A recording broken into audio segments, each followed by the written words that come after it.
안녕하세요. 노후 파산을 대비하는 에디입니다. 지난 한 주간의 소식을 10분 내외로 전하는 10분 한 주 시황입니다. 중요했던 5월 고용지표가 발표되었습니다. 비농업 부문 고용부터 말씀드리겠습니다. 5월 비농업 부문 고용지표가 나왔습니다. 예상치보다 낮게 나오며 테이퍼링 우려는 줄었습니다. 인플레가 높게 나오면서 테이퍼링 우려가 있었는데요. 아직은 아니라는 논리는 고용 부분이 아직 미흡하다는 데 있었기 때문입니다. 예상치 65만 명을 10만 명 정도 하회한 55만 9천 명이 나왔습니다. 참 적절하다고 생각이 드는데요. 앞서 말씀드렸다시피 크게 상회하면 테이퍼링 우려가 커지고 크게 하회하면 미국 경기 회복에 우려가 생기기 때문입니다. 실업률은 5.8%로 5%대로 들어왔습니다. 확실히 미국 경기는 회복 국면인 것 같습니다. 전월 22만 6천 건 대비 크게 상승했지만 아직 질적인 면은 개선이 필요하다는 내용이었습니다. 고용이 예상치를 하회하고 있는데 모순되게도 구인난이 심각하다는 내용입니다. 특히 서비스업의 구인난이 심각하다는데요. 이유가 있습니다. 먼저 실업급여가 최저임금보다 높기 때문인데요. 코로나 팬데믹으로 실업급여에 코로나 수당을 추가로 지급했기 때문입니다. 9월까지 이어지는 지원이어서 구인난은 계속될 것 같습니다. 그리고 서비스업의 경우 대면 접촉이 불가피하기 때문에 사람들이 꺼린다고 합니다. 여튼 이 문제는 9월에 지원이 끝나면 해결될 텐데요. 그 전까지 임금을 높여 사람을 구하는 곳이 많아진다면 인플레로 번질 가능성이 있겠습니다. 이 기사는 미국 서비스업이 살아나고 있다는 의미로 볼 수 있습니다. 즉 미국 경기 회복입니다. 다음은 바이든의 인프라 부양책에 대한 내용입니다.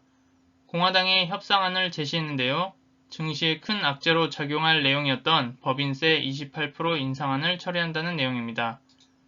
대신 15%의 최소 법인세 도입이 조건이었습니다. 여러가지 절세 방법을 통해 실효세율이 15% 미만인 기업들이 다수 있습니다. 그리고 인프라 1조 달러를 포함한 1.7조 달러의 인프라 투자는 유지하는 조건입니다. 아직 공화당과의 갭은 좀 있지만 조금씩 양보해 나가는 모양새입니다. 앞의 28% 법인세 철회와 15% 최소 법인세에 관련된 내용입니다. 분명 28% 법인세 인상 철회는 호재입니다. 다만 최소 법인세 내용은 많은 기업들에게 악재로 작용할 것 같습니다. 표에서 보시는 바와 같이 15% 미만으로 내는 기업들이 상당수 됩니다. 특히 조세회피처에 본사를 두고 세금을 빼돌리는 기업들을 저격하는 것 같습니다. 따라서 15% 최소 법인세는 명분도 좋기 때문에 공화당에서도 이것을 받아들일 것으로 추정됩니다. 페드 소식입니다. 코로나 팬데믹으로 사들였던 회사채와 ETF를 매도한다는 내용입니다. 규모는 크지 않지만 긴축의 신호로 해석할 수 있는 부분입니다. 특히 회사채는 만기가 도래하면 자연스럽게 매도가 되는 부분인데 당겨서 하고 있기 때문입니다.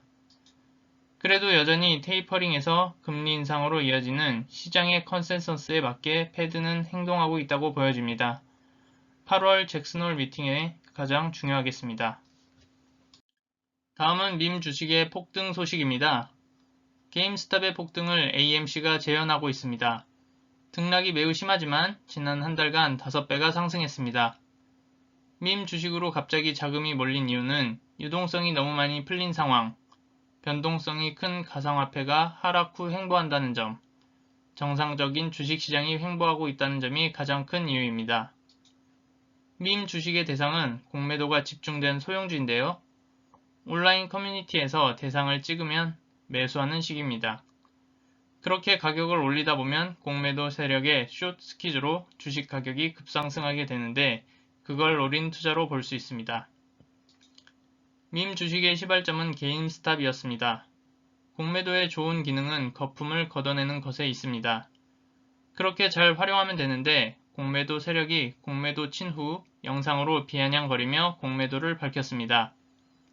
이에 레딧이라는 사이트에서 개미들을 털어먹는 공매도 세력의 분노 공감대가 형성되었고 전쟁을 선포하여 실제로 성공했습니다.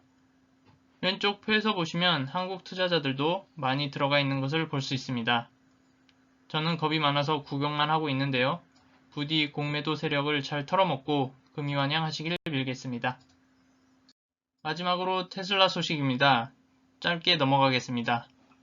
테슬라 주주로서 요새 일론이 마음에 들지 않는데요. 악재 투성이입니다. 시장 점유율이 3월 대비 뚝 떨어졌습니다. 거기에 리콜 소식이 있었고 일론의 암호화폐 트윗은 계속되고 있습니다. 주가는 60달러 수준을 힘들게 버티고 있지만 마음에 들지 않는 상황입니다. 마지막으로 미국의 중국 견제 내용입니다. 중국 기업 투자 금지 목록 확대인데요. 48개 기업에서 59개 기업으로 늘었습니다. 인민군과 관련되어 있거나 감시활동 의혹이 있는 곳들이라고 백악관은 설명했습니다. 미국은 중국과 달리 이런 일을 할 때 명분을 확실히 만들어 가지고 옵니다. 중국과 미국의 싸움이 계속될 것으로 생각이 되는데요. 그렇기 때문에 중국 기업에 대한 투자는 더욱 신중해야 될 것 같습니다. 여기까지 저번 주의 소식이었습니다. 고용지표가 적절하게 하회하면서 한숨 돌렸는데요. 다시 한번 원칙을 되뇌이는 한 주 되시길 바라겠습니다. 감사합니다.